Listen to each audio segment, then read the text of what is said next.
మీరు కూడా అందరికీ చెప్పాల్సిన అవసరం ఉంది.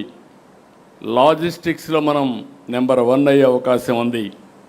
ఇంకో పక్క మీరు గుర్తుపెట్టుకోవాలి, మన రాష్ట్రం తీర ప్రాంతం, నార్త్ నుంచి సౌత్కి పోతాం. కానీ ఈరోజు మనం ఆలోచించాల్సింది ఈస్ట్ నుంచి వెస్ట్కి తీసుకెళ్ళాలి. అప్పుడే దేశం మొత్తం వాణిజ్యం కోసం కార్గో అంతా ఇక్కడికి వచ్చే పరిస్థితి వస్తుంది.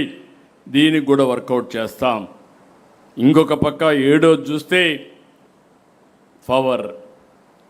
పవర్ డిపార్ట్మెంట్లో మీరందరూ గుర్తుపెట్టుకోవాల్సిన అవసరం ఉంది. ఈరోజు గ్రీన్ ఎనర్జీకి పోతున్నాం. దేశంలో 500 గిగావాట్లు రెన్యూబుల్ ఎనర్జీకి పోతే అందులో 160 గిగావాట్లు ఒక్క ఆంధ్రప్రదేశ్ నుంచే ఉత్పత్తి చేస్తాం. ఇప్పటికి చూస్తే 100 గిగావాట్లకు అగ్రిమెంట్ కూడా చేసుకున్నాం. 5 ఏళ్ళు ఎన్ని నాటకాలు జరిగాయో మీరు చూశారు.